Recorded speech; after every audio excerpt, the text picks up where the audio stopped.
चीन उसको पाकिस्तान को हर प्रकार की सहूलियत देगा। पाकिस्तान अकेला नहीं था, चीन उसके साथ था। तो चीन की जो मदद थी वो बहुत ज्यादा थी इस 4 दिन की कॉन्फ्लिक्ट। देखो चीन बड़ा चालाक देश है, वो ओपनली पाकिस्तान के सामने नहीं आना चाहता। हमको भी चीन के साथ पूरी तरीके से अपने संबंधों को खराब नहीं करना है। हमारा जो मेन एनिमी आने वाले समय में चीन है, और हमने इसीलिए अपने कुछ एक तो नई हमने स्ट्राइक कोर रेज की, एक स्ट्राइक कोर हमने इधर से वेस्टर्न सेक्टर से शिफ्ट करके नदर में की, कि एक प्रकार से हमारा दोनों तरफ ध्यान दिया जाए। नमस्कार, मैं राजीव रंजन, वतन के रखवाले में आपका स्वागत है। आज बात पाकिस्तान की और उसके आका चीन की। ऑपरेशन सिंदूर में भारत तो पाकिस्तान में आतंकी ठिकाने और उनके आकाओं को तबाह कर रहा था, लेकिन पीछे से उसके साथ चट्टान की खड़ा रहा था चीन। इस दौरान चीन ने न केवल पाकिस्तान को हथियार मुहैया करवाए, बल्कि सारी रणनीति भी बनाई। यह पहली बार नहीं है कि पाकिस्तान को चीन हथियार मुहैया करा रहा था, बल्कि भारत और पाकिस्तान के बीच जब जब संघर्ष हुआ है, तब चीन ने पाकिस्तान का साथ दिया है। हर बार की तरह इस बार भी उसने पीठ में छुरा घोंपने का काम किया है। पाक में बैठे आतंकियों को बेनकाब करने की भारत की अंतर्राष्ट्रीय मुहिम को भी उसने फेल करने में कोई कसर नहीं छोड़ी। इन्हीं सारी मुद्दों पर बात करने के लिए हमारे साथ दो खास मेहमान हैं। पूर्व डिप्लोमेट अशोक सज्जनहार और सेना के सामरिक मामलों के जानकार मेजर जनरल अश्विनी श्रीवाच। अशोक जी, सबसे पहला सवाल यह है कि हम लड़ाई तो पाकिस्तान से लड़ रहे थे जी, चीन खड़ा था मजबूती के साथ, क्या कहेंगे सर आप? हाँ, नहीं, बिल्कुल ठीक बात है। देखिए, चीन तो हमेशा से पाकिस्तान के साथ खड़ा रहा है। तो अगर हम ये सोचें जो पाकिस्तान अलग हमसे लड़ाई करता तो ये नासमझी की बात होती। तो बिल्कुल ठीक है, हमको इसको अपना फैक्टर इन कर लेना चाहिए। जो चीन तो हर हाल में पाकिस्तान के साथ खड़ा रहेगा। देखिए, अब जो ये स्वीडन स्टॉकहोम में एक थिंक टैंक है, बहुत ही रिस्पेक्टेड और जाना माना थिंक टैंक है, सिप्री। उसके अनुसार करीब 81% जो वेपनरी है, जो अस्त्र शस्त्र है पाकिस्तान के पास, वो चाइनीज ओरिजिन का है। पहले अमेरिका से लिया करता था, अब कुछ सालों में 15-20 सालों में पूरी तरीके से वो चीन के पास, चीन से सामान ले रहा है। और इसीलिए चाहे वो इंटेलिजेंस हो, चाहे ये असला हो, सामान हो, या गाइडेंस हो, एडवाइस हो, स्ट्रेटजी हो, हमें तो ये मानकर चलना चाहिए जो चीन उसको पाकिस्तान को हर प्रकार की सहूलियत देगा। देखिए, एक आखिरी बात इसमें मैं ये कहूं, जो जब ये कॉन्फ्लिक्ट खत्म हुआ 10 तारीख को, उसके अगले ही दिन इशाक दर, जो उनके विदेश मंत्री हैं और उप प्रधानमंत्री हैं, वो उसके अगले ही दिन वहां चले गए, चीन चले गए। बेसिकली उनसे यही कहने, भाई उनके जो अस्त्र शस्त्र हैं या जो वैक्स है, सिस्टम्स हैं, वो बिल्कुल कुछ भी काम नहीं कर पाए हैं। परंतु उनको अब आगे और ज्यादा सोफिस्टिकेटेड वेपनरी और आर्मरी चाहिए। और मैं समझता हूं जो ये जैसे हमने कहा ऑपरेशन सिंदूर अभी वो सस्पेंशन में है, अबेयंस में है वाला, भी अभी वो जारी है, चल रहा है। परंतु पाकिस्तान मानेगा नहीं, पाकिस्तान फिर से आएगा। अब ये अलग बात है जो कब आता है, 5 महीने बाद या 5 साल बाद, परंतु चीन उसके साथ हमेशा लगा रहेगा। और केवल चीन नहीं, मैं ये भी बता दूं, तुर्की भी, क्योंकि सारे ड्रोन जो थे वो टर्की के थे। तो इसीलिए टर्की से भी उसको बहुत असला मिलता रहेगा, बहुत सहायता मिलती रहेगी। जनरल श्रीवाच, ऐसा तो नहीं है कि पाकिस्तान के साथ चीन पहली बार खड़ा है, पहले भी कई बार पीछे खड़ा है। हाँ देखो राजीव, इसमें ये देखना पड़ेगा, जब 1965 और 1971 की लड़ाई थी और 1999 की लड़ाई में भी एक प्रकार चीन पाकिस्तान के साथ खड़ा है, मगर फर्क बहुत है। देखो पहले क्या था कि ज्यादातर हथियार पाकिस्तान अमेरिका से लेता था, तो वो अमेरिका से स्पेयर पार्ट्स मिलना, अमेरिका से इंटेलिजेंस भी लेता था। मगर अब जो लास्ट 10 साल में पूरा झुकाव जो है वो चीन की तरफ हो गया, क्यों अमेरिका ने इसको हथियार देने बंद कर दी। और आप जैसे एम्बेसडर साहब बता रहे थे, 81% जो है, 81-82%, अब ये सामान पूरा चीन से लेता है। तो इस बार जो ये 4 दिन की कॉन्फ्लिक्ट हुई, तो इसमें हथियार तो हैं ही, इसमें कोई शक नहीं कि PL-15 जो कि आज वो कहते हैं कि बहुत ही अच्छी उसकी air to air cruise missile है, उसका लेना, उसके बाद उसका पूरा air defence system HQ-9, HQ-16 वो चीन का था। इसके साथ-साथ जो इंटेलिजेंस था और उसके बाद रियल टाइम इंफॉर्मेशन थी और सैटेलाइट से इनको खबरें भारत के बारे में, ये एक प्रकार चीन दे रहा था। मुझे लगता है कि आप ये कहें कि पाकिस्तान अकेला नहीं था, चीन उसके साथ था। तो चीन की जो मदद थी, वो बहुत ज़्यादा थी इस 4 दिन के कॉन्फ्लिक्ट में। मगर ये अलग बात है कि ये जो वेपन सिस्टम उसने दिए, वो इतने सक्सेसफुल नहीं हुए। अगर मैं बात करूँ PL-15 जो है, वो काफ़ी हद तक फेल होगी, क्योंकि जो हमारा multi tier integrated air defence system था, उसको ये क्रॉस नहीं कर पाई, क्योंकि हमने शायद एक बहुत अच्छी चीज सीखी इजराइल हमास लड़ाई और रशिया यूक्रेन से, कि हमने S-400, उसके बाद जो आकाश एयर डिफेंस सिस्टम जो हमने खुद बनाया, उसके बाद बाराक-8 मिसाइल, इसके बाद हमने शिल्का, उसके बाद हमने L-70 जो गन, उनको एक प्रकार से इंटीग्रेट कर दिया। जैसा आपका टारगेट वैसा ही हथियार। गलती जो इजराइल ने की थी कि उसने एक छोटे ड्रोनों पे बड़ी मिसाइल का इस्तेमाल करना पड़ा, वो भारत ने नहीं किया। और भारत का जो ऐसा इंटीग्रेटेड सिस्टम था कि पाकिस्तान की कोई भी मिसाइल, कोई भी ड्रोन वो एक प्रकार पेनिट्रेट नहीं कर पाया। जबकि भारत के जो आप देखें 6-7 तारीख को जब हमने 9 इनके टेरर इंफ्रास्ट्रक्चर बर्बाद किए, या 9 और 10 की रात को जब हमने 13 एयर बेसिस पे हमला किया, वो उनका जो रडार सिस्टम HQ-9 और HQ-16 वो फेल हो गया, और हमारा जो हमला था वो सटीक था। आपकी एयरफील्ड देखें, 30% के करीब उनका रनवे डैमेज हो गया, उनका कमांड एंड कंट्रोल सिस्टम चला गया, बलौरी में एवेक्स उनका बर्बाद हो गया, और कहते हैं कि उसकी 2-3 ऑफिसरों की भी कैजुअलिटी हुई, कुछ एक जवानों की।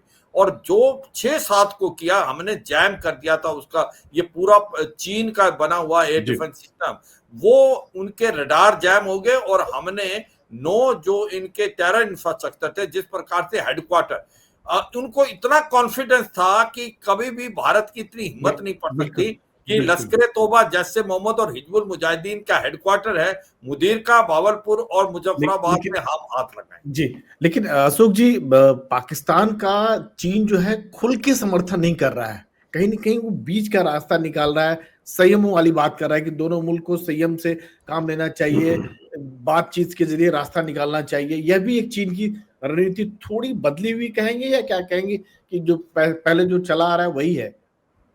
नहीं, मेरे विचार से देखिए वो आगे और बढ़ता जा रहा है, क्योंकि बात ऐसी है, अगर आप 71 का युद्ध देख लीजिएगा, अमेरिका ने बहुत प्रयास किया था चीन को, जो आप उतर आइए, कुछ स्क्रमिशेस कर दीजिएगा बॉर्डर पर चीन ने मना कर दिया, और चीन उसमें नहीं आया, और 65 के युद्ध में भी ऐसे नहीं आया।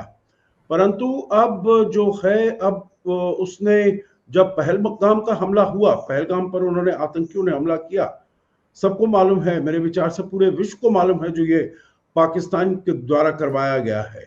तो चीन हमको हर जगह से, देखिए प्रधानमंत्री को, विदेश मंत्री को, सभी को टेलीफोन आए बहुत जगह से, उनकी अपने सांत्वना देने के लिए और कहने के लिए जो भारत को पूरा अधिकार है, जो भी जिन्होंने ये घृणात्मक काम किया है उसका बदला लेना चाहिए।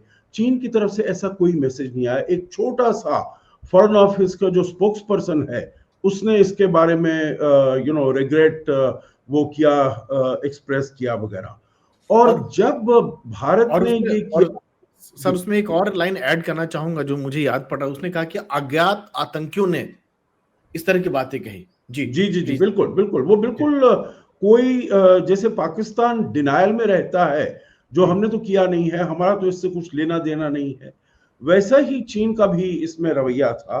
और जब उसने भारत ने 7 तारीख की सुबह को वहां पर आतंकी उनके अड्डों पर हमला किया, तो तब चीन एक ऐसा देश था जिसने बहुत रिग्रेट एक्सप्रेस किया, जो भारत को ऐसा नहीं करना चाहिए था। और जो देश थे उन्होंने सभी ने ये कहा, जो बातचीत करके आप इसको सुलझा लीजिएगा और इसको आगे मत बढ़ने दीजिएगा। परंतु चीन ने रिग्रेट इसके ऊपर वो एक्सप्रेस किया।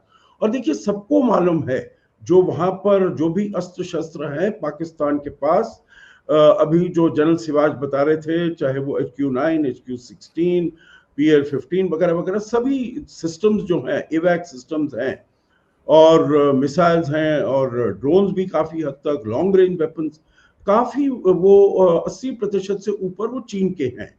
तो अब इंटेलिजेंस भी वही दे रहा है और अब उसके लिए पाकिस्तान के लिए फायदा है, क्योंकि वो तो बिल्कुल पास करीब देश है, अमेरिका तो दूर देश है, तो उससे उसको मुश्किल होती। परंतु मैं समझता हूं जो वो एक अपना यहाँ पर इमेज बनाना चाहता है, जो मैं यहाँ पर एशिया में बड़ा पावर हूं, मैं बड़ा लीडर हूं, इसीलिए मैं दोनों देशों को कह रहा हूं मेरी बैलेंस्ड अप्रोच है। परंतु ये बैलेंस्ड अप्रोच बिल्कुल नहीं है। वो देखिए दूसरी बात एक और है, जो अपने बेट्स को जिसे कहते हैं हेज करना, वो ये करने का प्रयास कर रहा है। इसीलिए आपने देखा होगा 10 तारीख को ही वांग यी ने हमारे national security adviser Ajit Doval ji को टेलीफोन किया। अब वो क्यों किया उन्होंने? इसलिए क्योंकि वो अपना भारत के साथ भी अपने संबंधों को बनाकर रखना चाहते हैं। अमेरिका तो बिल्कुल अनसर्टन है अभी भी, हालांकि टैरिफ रेट्स कम हो गए हैं, 30% हो गया है, परंतु भारत का साथ भी वो परोक्ष रूप से छोड़ना नहीं चाहते। तो इसीलिए उनके विदेश मंत्री को 11 तारीख को रिसीव करेंगे, पर 10 तारीख को हमारे नेशनल सिक्योरिटी एडवाइजर को भी वो टेलीफोन करके उनके साथ भी बातचीत करेंगे, जो हमको शांति बनाकर चाहिए वगैरह। लेकिन जनरल सिवाज, पाकिस्तान ने चीन का जो एयर डिफेंस सिस्टम से लेके लड़ाकू विमान, जिसको जो भी कह लीजिए, 10 कह लीजिए या बाकी कई सारी चीजों का इस्तेमाल कर, लेकिन नतीजा तो वही टाइटा फिस रहा, रोक नहीं पाए। हाँ बिल्कुल, देखो एयरपोर्ट की बात करें, चाहे उसके हैंगर की बात करें, टेररिस्ट कैंप की बात करें, इंफ्रास्ट्रक्चर की बात करें, भारत ने जो जो चाहा बिना LC क्रॉस किए सब कुछ किया। हाँ बिल्कुल, देखो अगर हम तुलना करें तो ये सच्चाई है कि पाकिस्तान का जो रडार सिस्टम था, जो चाइनीज का था, PQ-9 और PQ-16, वो फेल हो गया और उसके कारण भारत ने जो भी अटैक की वो सटीक थे। हमने एक बड़ी अच्छी बात की, हमने इनके पूरे के पूरे रडार सिस्टम को जैम कर दिया और फिर हमले किए, तो हमलों में कोई भी एक प्रकार से इंटरफेरेंस नहीं हुई, चाहे वो 6-7 को थी या 9-10 की रात को थी।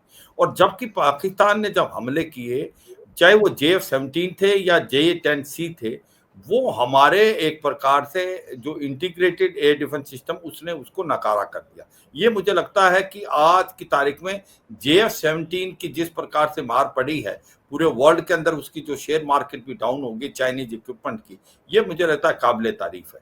जो पॉइंट आप बता रहे थे चीन का, देखो चीन बड़ा चालाक देश है, वो ओपनली पाकिस्तान के सामने नहीं आना चाहता, वो नहीं दिखाना चाहता कि भारत को वो बिल्कुल पाकिस्तान के पलड़े में, क्योंकि ये जैसे एम्बेसडर साहब ने बहुत अच्छा बताया कि क्योंकि आज उसकी टैरिफ की लड़ाई है अमेरिका से, उसको कहीं ना कहीं भारत का साथ चाहिए। एक भारत बहुत बड़ी मार्केट भी है उसके लिए, इसलिए वो दिखाए तो येगा कि भाई वो न्यूट्रल है, मगर असली में है नहीं। उसने पाकिस्तान को सब कुछ दिया है, पाकिस्तान को इंटेलिजेंस भी दिया, रियल टाइम इंफॉर्मेशन दिया, सैटेलाइट से उसने टारगेट भी दिए। तो जिस प्रकार से पाकिस्तान ने ये 4 दिन का कॉन्फ्लिक्ट लड़ा, तो ज्यादातर मुझे लगता है कि श्रेय चीन पे जाता है, जिस प्रकार सपोर्ट।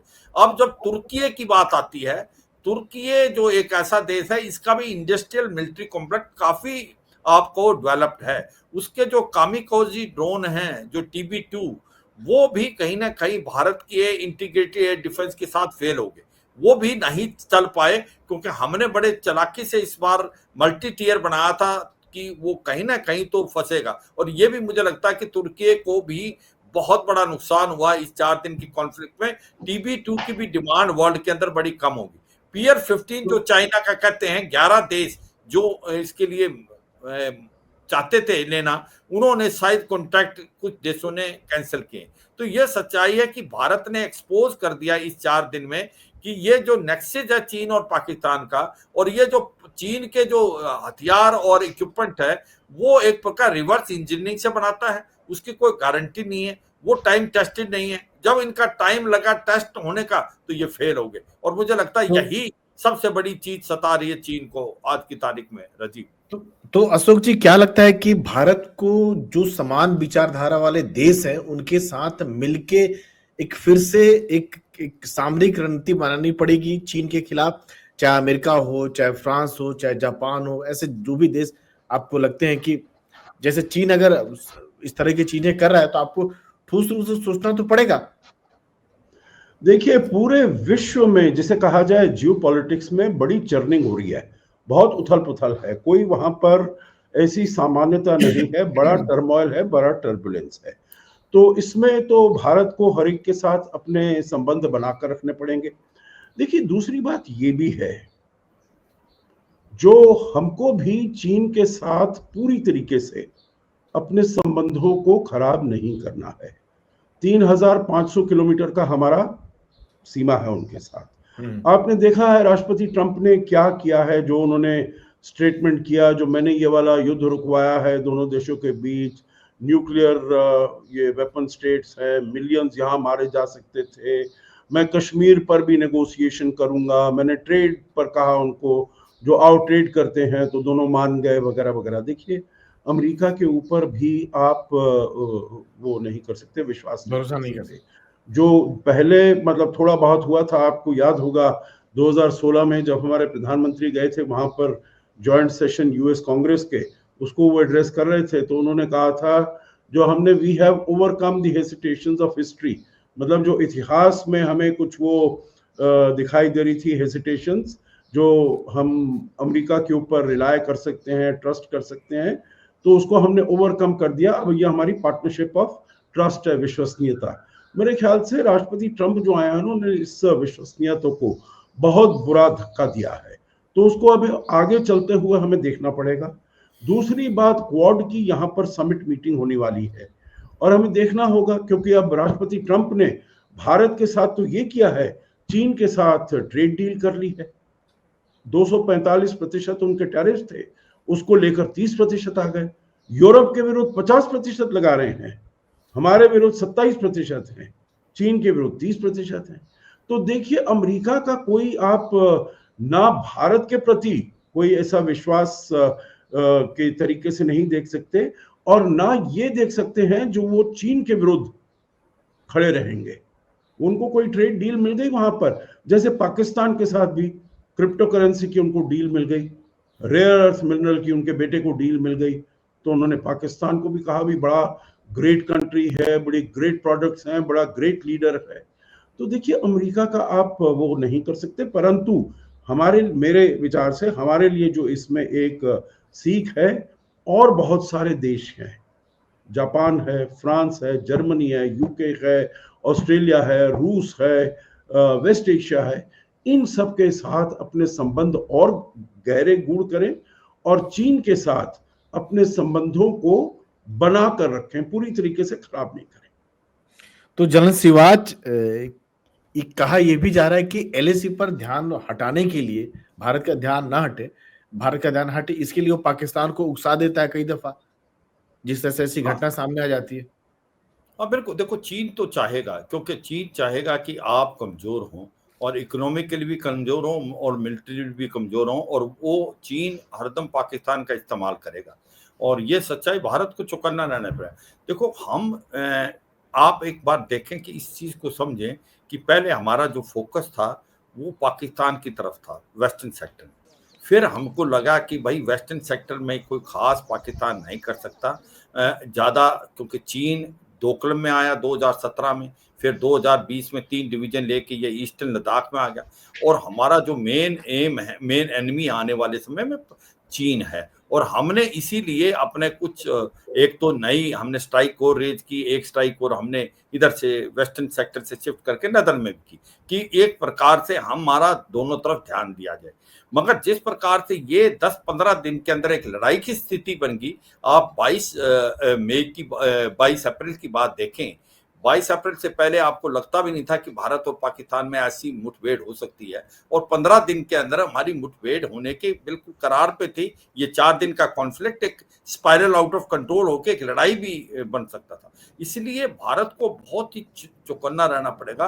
अबे हमें जो अपना डिफेंस बजट है वो हमको कम से कम 2.5 से 3% करना पड़ेगा जीडीपी का, वो 1.7 है। हमें जागना पड़ेगा, हमें सोचना है कि आने वाले टाइम में ये हमारे लिए रियल टाइम थ्रेट है दोनों तरफ, और दोनों तरफ बहुत ही इंपॉर्टेंट थ्रेट है। जिस प्रकार से चीन, जैसे आपने इशारा किया, पाकिस्तान को उकसाएगा, और कहीं ना कहीं चीन जो है वो भी काफी इस जो लड़ाई, ये 4 दिन की ये ट्रेलर था, और जो चीन है इसमें बहुत ही आगे निकल चुका है, और इसको हमें कैचअप करने के लिए अपनी टेक्नोलॉजी को और बढ़ाना पड़ेगा। दूसरी बात जो आती है अमेरिका का, बिल्कुल एम्बेसडर साहब से मैं बिल्कुल सहमत हूं। देखो, हमने ये सोचा था कि डोनाल्ड ट्रंप और अमेरिका अब हमारे बिल्कुल नजदीक है, मगर डोनाल्ड ट्रंप की स्टेटमेंट देखो, उसने दोनों देशों को आइफोनेट कर दिया। उसने कहा बोथ ग्रेट कंट्रीज। इसका मतलब जिसने टेररिज्म कराया और जो विक्टिम है उसको एक प्लेटफॉर्म पे लाके रख दिया। तो एक प्रकार आप विश्वास नहीं कर सकते डोनाल्ड ट्रंप के टाइम में कि कितना वो आपके नजदीक आए। और दूसरा, यूरोप भी इतना खुल के नहीं आया। ये हमें अभी लेसन सीखा है कि कहीं ना कहीं जो फ्रांस से जो हमने रफेल लिया है, कंट्रोल एक प्रकार कोड है, वो नहीं दिया, क्योंकि हम वहां चाहते हैं कि इसमें बरमूद लगे।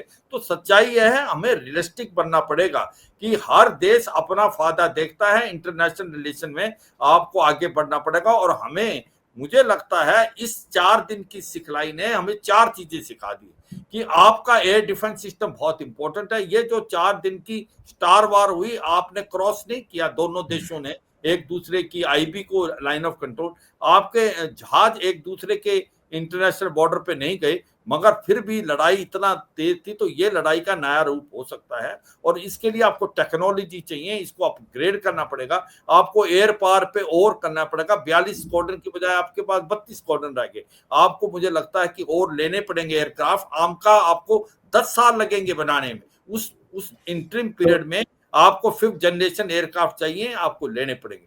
दूसरा सबसे इंपॉर्टेंट चीज, आप अपने डिफेंस बजट बढ़ाएं, क्योंकि डिफेंस बजट अगर 1.7 रहेगा तो वो मुझे नहीं लगता आप पूरे करोगे। 2.5 करना पड़ेगा, क्योंकि चीन और पाकिस्तान का जो बजट है वो 4% है दोनों का, क्योंकि वो छुपाते हैं उसका एक्सपेंडिचर।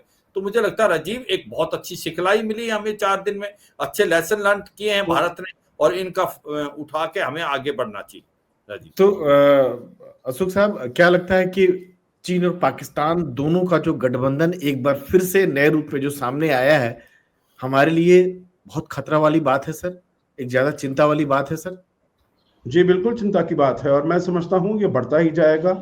अब चीन के पास अब वो टेक्नोलॉजी में भी बहुत उसने महारत हासिल कर ली है, और मैं समझता हूँ जो अब उन्होंने देख लिया है, क्योंकि उनका भी जो वेपनरी थी वो एक टेस्टिंग ग्राउंड बन गया था, क्योंकि 1979 के बाद तो उन्होंने कभी कोई कहीं लड़ाई लड़ी नहीं है। वो तो जब फरवरी में वियतनाम के विरुद्ध अपने सैनिकों को ले गए थे, और वहां भी उनको मुंह की खानी पड़ी थी। उन्होंने कहा था वियतनाम कंबोडिया से निकल जाए, तो चीन को खुद वियतनाम से 1 महीने के अंदर बाहर निकलना पड़ा था। तो देखिए, उनके तो ना तो सोल्जर्स को बैटलफील्ड में तजुर्बा है, ना उनकी वेपनरी को, परंतु वेपनरी उन्होंने बहुत नए नए वो किए हैं, टेक्नोलॉजी वगैरह उसमें लाए हैं। तो मेरे विचार से वो फिर से पाकिस्तान को और देंगे, सोफिस्टिकेटेड टेक्नोलॉजी देंगे। ये तो यहाँ भी कहा गया है, जो 1-2 स्क्वाड्रन इसके जो उनके 5th जनरेशन एयरक्राफ्ट है उसके भी उनको मिलने वाले हैं, और अगर वो मिल जाएगा तो फिर तो भारत के लिए और चिंता का सबब हो जाएगा, चिंता बढ़ जाएगी। तो इसीलिए देखिए, भारत ने मैं जनरल साहब से बिल्कुल सहमत हूँ इसमें, जो हमारा एयर डिफेंस सिस्टम और हमारा ऑफेंसिव सिस्टम दोनों ही हमने बड़ी अच्छे परफॉर्म किए हैं। उनके कोई मिसाइल को नहीं आने दिया, अपनी कोई मिसाइल वहां पर रुकी नहीं, तो बहुत अच्छा है। परंतु इसमें हमको अपने लॉरल्स पर नहीं बैठना चाहिए, जो भाई हमने तो बड़ा अच्छा कर लिया है तो ठीक है, हमें खुश हो गए।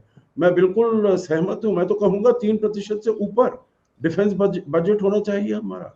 हमें तो बहुत R&D की जरूरत है, हमें स्टार्टअप्स की जरूरत है, हमारे इसमें और पैसा लगना चाहिए, और तभी मेरे विचार से हम भविष्य के लिए अपने को पूरी तरीके से तैयार कर पाएंगे। क्योंकि यहाँ पर इसके पाकिस्तान के साथ देखिए, चीन जियोपॉलिटिक्स के हिसाब से मिलता है, तुर्की यहाँ पर अपने धर्म के हिसाब से, इस्लाम के हिसाब से, अजरबैजान भी वैसे ही उससे मिलता है। तो ये सभी का ऐसे जमावड़ा बनता रहेगा और हमको बहुत ही ज्यादा अपने आप को इसके लिए तैयार करके रखना पड़ेगा। तो जनरल सिवाच, आपको भी लगता है कि देश के सामने एक बहुत बड़ा खतरा है, खासतौर सेना के सामने एक बहुत बड़ी चुनौती है कि जिस तरह से चीन जो है पाकिस्तान के पीठ पर सवारी करके और भारत के लिए एक खतरा बनता जा रहा है? हाँ बिल्कुल, मेरे को लगता है कि आने वाले समय में बहुत बड़ा चैलेंज है। और यही नहीं, कहीं ना कहीं बांग्लादेश भी अगर हमारे खाइमे में नहीं रहा तो वो भी खतरा बढ़ेगा। मगर चीन और पाकिस्तान का जो गठजोड़ है वो ज़्यादा बढ़ेगा।